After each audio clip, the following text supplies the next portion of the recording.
Hi, this is Scott Bogren, Editor-in-Chief of Community Transportation Magazine and DigitalCT. And joining me today is our editor, Rich Sampson, and we're here to talk about the latest edition of DigitalCT, one that focuses on the future of connectivity. And one of the first things we want to talk about in this edition, and this is our editorial discussion, kind of if you don't want to take the time to read the table of contents, this is a video way to get kind of what's in the magazine and what our thinking was and how we put it together. So it's kind of an insider's look, I guess, at the publication.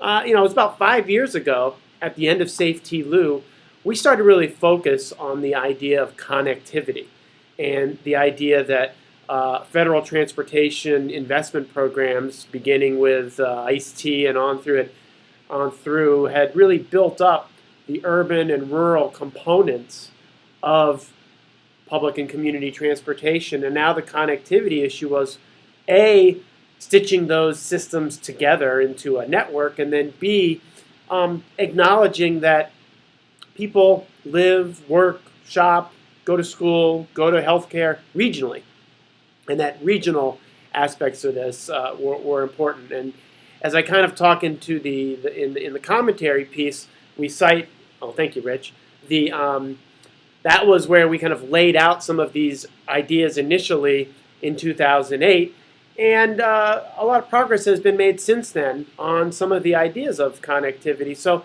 that's kind of where we came at this edition from. And Rich, connectivity has it can go in so many directions, and we try to cover those here. It's not just the idea of connecting systems together in a multimodal fashion, although we do cover that. But it's also connecting communities together, and it's also connecting people together. Right. So we try to cover it in a lot of different ways. And why don't you start us off, Rich? Tell us a little about the story that you worked on in North Carolina. We talk a little bit about the regional transportation approach from Triangle Transit, which is connecting the Research Triangle area, which is Chapel Hill, Raleigh, and Durham, North Carolina. They all have their own local transit systems, but Triangle Transit is kind of a connector between all of them and amongst them. They're looking at different passenger rail projects, commuter and regional bus service to kind of stitch together the 3 different counties and multitude of jurisdictions. And they talk about how they originally just had a light rail plan, but that's expanded to much more in terms of a regional fabric of options, which have subsequently been ratified by voters in 2 of the 3 counties, and they're waiting on the 3rd. So kind of get into the policy and local governance aspects of how connectivity is unfolding down there. And they've kind of then approved in, was it Orange and Durham County? Orange and Durham taxes to pay for some of this. Right, and kind of they went back to the community several times to make sure that this is what the region wanted to do instead of just a bunch of transit planners. Right, which is always important. Planning is great, but planning has to be connected into what people really want and what the services and what the travel patterns are. And I think that's a great story, and mostly urban.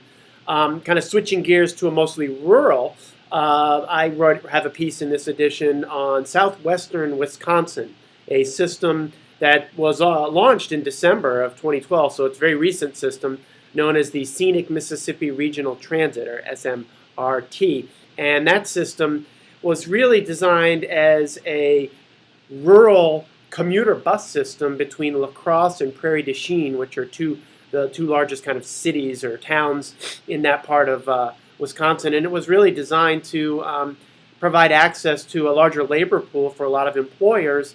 And it's a system that is certainly regional in nature. It's connecting together a wide variety, actually, of transportation options. And lastly, it's really succeeding. Started out with 90 riders in the first month. They're up to 980 riders in their most recent gathering of ridership data. So it's a system that's really doing well and really highlights the aspects of connectivity and intermodalism that are rural in nature, where it really succeeds. And so that was an interesting kind of take on this idea of connectivity. And weren't they also looking at, instead of trying to keep jobs in one place by leveraging tax breaks that they look to transit instead of massive. Very true. Yeah, very, very true. And the understanding that transit and mobility was an important component in the employment part of the economic revival of that part of the country. A case that's easier and easier to make to most employers these days. Yeah, it's definitely that way. Then I kind of followed up with a story on a campus community, Blacksburg, Virginia, which is home to Virginia Tech University.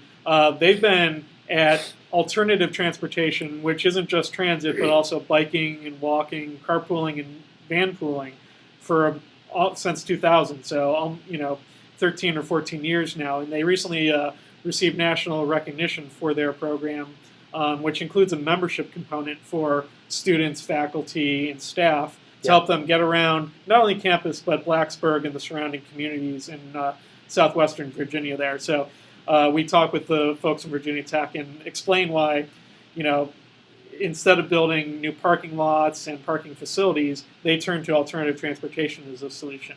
Yeah, you can kind of see that we really felt like with the North Carolina piece, you had kind of heavy urbanized areas, a lot of different modes of transportation coming together, interesting funding sources. In southwestern Wisconsin, you have very rural areas and commuter bus type operations that are connecting into taxi cabs and Jefferson lines and Amtrak and all that. And then with the Virginia Tech story, you kind of have a not really an urban or a rural, but kind of a smaller city.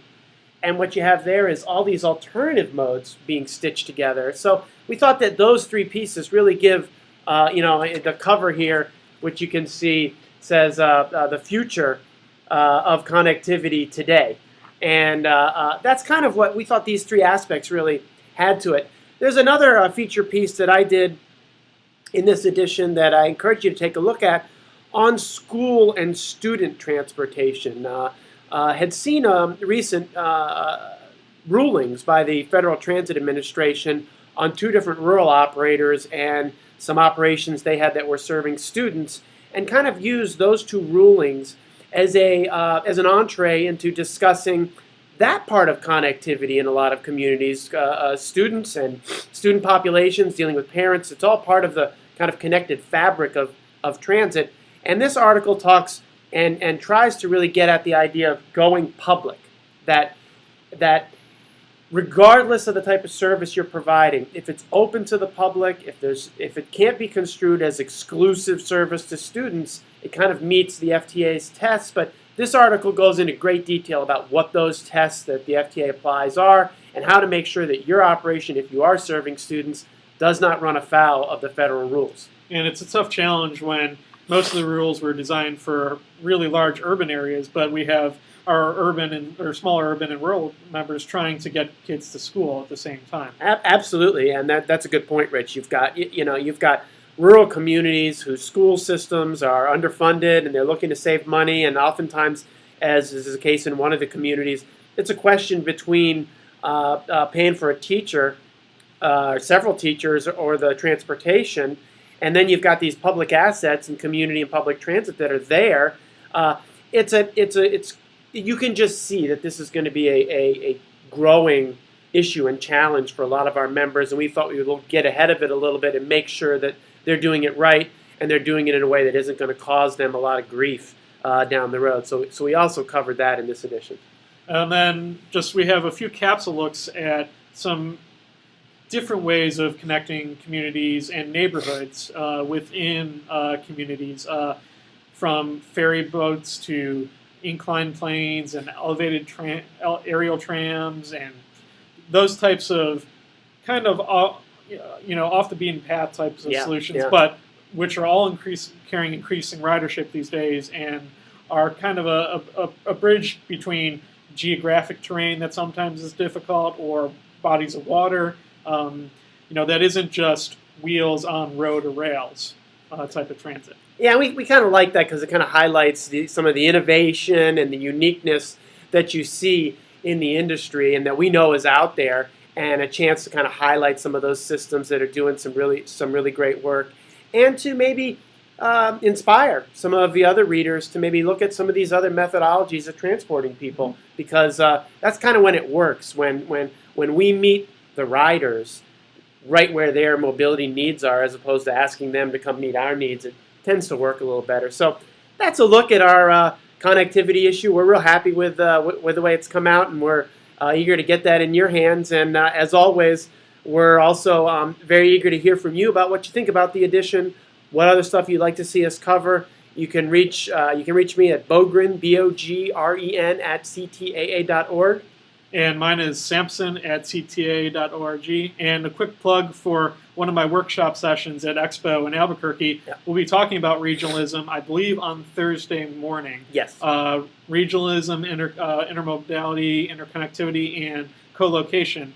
That'll be a session on Thursday morning. So check your printed copy of CT Magazine when it hits your inboxes or mail slots a little later this month, and stay tuned to our website for more details on Expo. Yeah, that should be a fun tour. I'm looking forward to it, and we'll be able to highlight a lot of the kind of issues we talked about here in practice in Albuquerque and between Albuquerque and Santa Fe. So thanks as always for being a reader of DigitalCT, and thanks for taking the time to watch this video.